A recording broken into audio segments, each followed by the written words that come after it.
तमाम भारतीय मुस्लिम अवाम के लोग अस्सलाम वालेकुम। मेरे दोस्तों, मैं आप लोगों से एक गुजारिश कर रहा हूँ कि आजकल रिकॉर्ड का ज़माना है, ऑनलाइन का ज़माना है, इंटरनेट का ज़माना है, ऑनलाइन लेन देन करने का ज़माना है। तो मेरे दोस्तों कि मुस्लिम आवाम के अंदर जो फर्जीवाड़ा चल रहा है, जो गलत हो रहा है, उस पर ब्रेक लगाने की अपील कर रहा हूँ मैं आपसे। मेरे दोस्तों, क्या हमारे मुस्लिम आवाम की बंदे हैं, मेहनत कश लोग, खून पसीने से की कमाई से शरीयत के मुताबिक जो ज़कात खैरात निकालते हैं, सदका निकालते हैं, जनरल तरीके से हर आदमी के ऊपर फितरे का भी हुक्म है और ज़कात खैरात हैसियतमंद के ऊपर है। तो मेरे दोस्तों, ये पैसा आपकी हक हलाल का खून पसीने का पैसा है और शरीयत के मुताबिक आप इसे देते हैं। तो ये पैसा आप उन्हीं को दें जो जिला प्रशासन से रजिस्ट्रार कार्यालय से रजिस्टर्ड संस्था हो, उसी को दें। वरना ऐसे फर्जीवाड़े बहुत चल रहे हैं कि लोग बैतुल माल का संगठन बताकर ऑनलाइन ठगी करते हैं, ऑनलाइन पैसा लेते हैं और सालों से ले रहे हैं। इसके ऊपर कोई अभी तक ब्रेक नहीं लगा रहा। तो मेरे दोस्तों, हमारा जो ज़कात खैरात का सदक़े का पैसा है, तो हर शहर के अंदर बैतुल माल होता है, जो बड़ा मरकज़ होता है, वहाँ पर भेजें, या छोटे कस्बे हैं, छोटी जगह है, तो वहाँ पर भी बैतुल माल है, उन्हीं को दें। और जो पर्सनल निजी तरीके से जो अपने बैतुल माल बना रखे हैं, उनको पैसा ना दें। मेरे दोस्तों, उनका रिकॉर्ड देखें कि आपने जो बैतुल माल कमेटी जो बनाई है वो रजिस्टर्ड है या नहीं। और कई बहुत से लोगों ने बिरादर स्तर पर भी बना रखा है, तो क्या बिरादर के रहनुमाओं से क्या उनको इजाज़त मिली हुई है? क्या बिरादर स्तर पर जिन्होंने ये काम चला रखा है, तो क्या बिरादर के लोग उससे सहमत हैं? क्या उन्होंने अब तक रजिस्टर्ड करवाया है, या वो अपनी मन मर्जी से ही इस काम को चला रहे हैं? वो कितना आता है, कितना जाता है, कितना लेन देन करते हैं, कितना, इसका कोई रिकॉर्ड नहीं है। और अगर समझाने के लिए कोई लोग आवाज़ भी उठाता है तो क्या कहते हैं, साहब बैंक में हम यूँ नहीं रखते हैं कि इसका ब्याज आता है। अरे भाई, ब्याज आता है नहीं आता है वो अलग चीज़ है, मगर रजिस्टर्ड संस्था है तो वो पैसा बैंक में जाना चाहिए, बैंक के माध्यम से लेन देन होना चाहिए। तो अभी जैसे कि मैं कोटा रहता हूँ, तो हमारे यहाँ कोटा शहर में भी बड़ा मरकज़ है, बैतुल माल है, शहर का हिसाब के जरिए से। तो वो पैसा बैतुल माल में ही जाना चाहिए, ज़कात का खैरात का।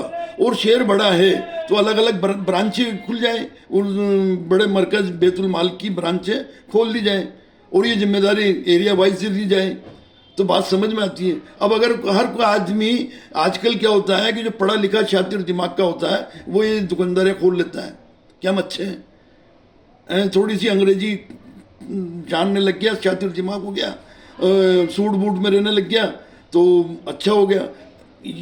ये भरोसे की बात नहीं है। भरोसा उसी पे करो जो या तो बिरादर स्तर पर बिरादर के लोगों ने कायम किया हो और उनका रजिस्टर्ड संस्था से संबंध हो और उसका रिकॉर्ड बैंक के अंदर हो, और या फिर जो शहर के अंदर जो बड़ा बैतुल माल है, बड़ा मरकज़ है, वहाँ दिया जाए। और कई मस्जिद मदरसों में भी बैतुल माल कायम कर रखे हैं, तो उस मस्जिद कमेटी से उसका संबंध है।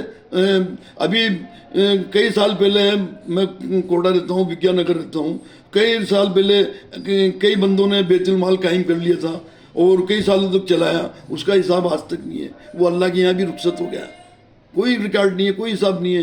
कई बार मस्जिदों के नाम से फर्जी डायरा बना कर लोगों ने चंदा किया है, वो भी उजागर हो गया, मगर उनके खिलाफ कोई कार्रवाई नहीं, कोई ब्रेक नहीं लगाया। तो ये चीज़ें नहीं होना चाहिए। ये जो परेशानियाँ, ये मुसीबतें जो आ रही हैं, वो इसी वजह से आ रही हैं क्योंकि हम हमारी ईमान की रोशनी से भटक गए हैं।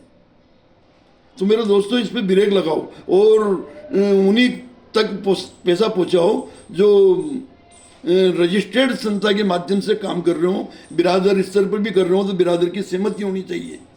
और या बड़ा जो मरकज़ बैतुल माल है शेर काजी के जरिए से वहाँ पर पहुँचना चाहिए और इसमें रोशनी डालना चाहिए। और एक चीज़ और बताऊं मेरे दोस्तों, आज कई लोग ऐसे हैं जो उर्दू पढ़े लिखे हैं, अंग्रेजी पढ़े लिखे हैं, उन्होंने कई स्कूल खोल लिए हैं, दारुल उलूम खोल लिए हैं, तो चंदा तो वो कौम से लेते हैं, बिरादर से लेते हैं, समाज से लेते हैं और इमारत खड़ी कर लेते हैं। इमारत खड़ी कर कर उनका निजी पर्सनल हो जाता है। अब जब कौम से पैसा लिया है तो तुम्हारा निजी कहाँ से हुआ? क्या वो हर 5 साल में या 3 साल में कार्यकारिणी बदलते हैं, चुनाव करवाते हैं, आवाम से सहमति लेते हैं? नहीं, वो तो उनका निजी हो गया। ऐसे विवाद हमारे विद्यानगर में कई हैं जिनके सालों तक ताले लगे और कानूनी प्रक्रिया उनके खिलाफ चली, मगर वो क्या कहेंगे, ये हमारे बाप दादों की इमारत है, हमारे बाप दादों ने बनाई है। अब चंदा तो कौम से लिया है, पैसा तो बिरादर से लिया है, समाज से लिया है, और तुम्हारे बाप दादा की कहाँ से होगी भाई?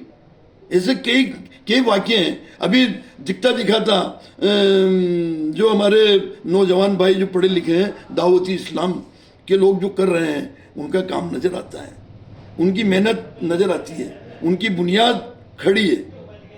तो ऐसे लोगों तक पहुँचाओ, या बड़ा मरकज़ जो बैतुल माल शेर काजी साहब का कायम किया हुआ है वहाँ तक पहुँचाओ, जो आपका खून पसीने का हक का पैसा सही जगह लगे। किसी को पर्सनल निजी भवन या पर्सनल निजी इमारत बनाने के लिए पैसा मत दो। कई लोगों ने करोड़ों की संपत्तियां इकट्ठी कर रखी, क्या कहते हैं हमारे बाप दादा की है। अब हमारे बाप दादा की तो तुम्हारे बाप दादा की कहाँ से हुई? पूरे हिंदुस्तान से तो जगह जगह से तुम चंदा लाते हो, पैसा लाते हो, शेर से लेते हो, बिरादर से लेते हो, और फिर तुम्हारे बाप दादा की होगी। कैसे होगी तुम्हारे बाप दादा की भाई? तो जिसका रजिस्ट्रेशन नहीं है, जिला प्रशासन रजिस्ट्रार कार्यालय से कोई रजिस्ट्रेशन नहीं है, उनको 1 रुपया मत दो मेरे दोस्तों, और उनकी तस्दीक करो, तस्दीक करके दो, और सही जगह पे दो। सही जगह पर आपका पैसा लगे, आपका हक का पैसा है, मेहनत का पैसा है, खून पसीने का पैसा है, और शरीयत के मुताबिक देते हो, मजहब इस्लाम के आदेश के अनुसार देते हो। तो इस पर भी रोशनी डालो मेरे दोस्तों, क्योंकि आजकल क्या है कि जिनको कमार खाया नहीं जाता, तो कोई बाबा बन जाता है, कोई ताबीज गंडे बनाने लग जाता है, कोई दरगाहों पे बैठ जाता है, कोई बैतुल माल कमेटी कायम कर लेता है। तो ऐसे फर्जीवाड़े बहुत हो रहे हैं, इस पर रोशनी डालो। और आने वाली बकरीद के ऊपर भी हिस्से की कुर्बानी के लिए भी कई ग्रुप बन जाते हैं, इस पर भी रोक लगाओ। 7 जनों का बड़े जानवर पे 7 जनों का हुक्म मैं मानता हूँ, मगर ये अपनी अपनी दुकानदारें खोल रखी हैं, ये दुकानदारें खोल रखी, जो कौम के लिए जो सही काम कर रहा है, जो हक का काम कर रहा है, ईमान की रोशनी में काम कर रहा है, ऐसी कमेटी को हेल्प करो, ऐसी कमेटी को आगे बढ़ाओ। अस्सलाम वालेकुम।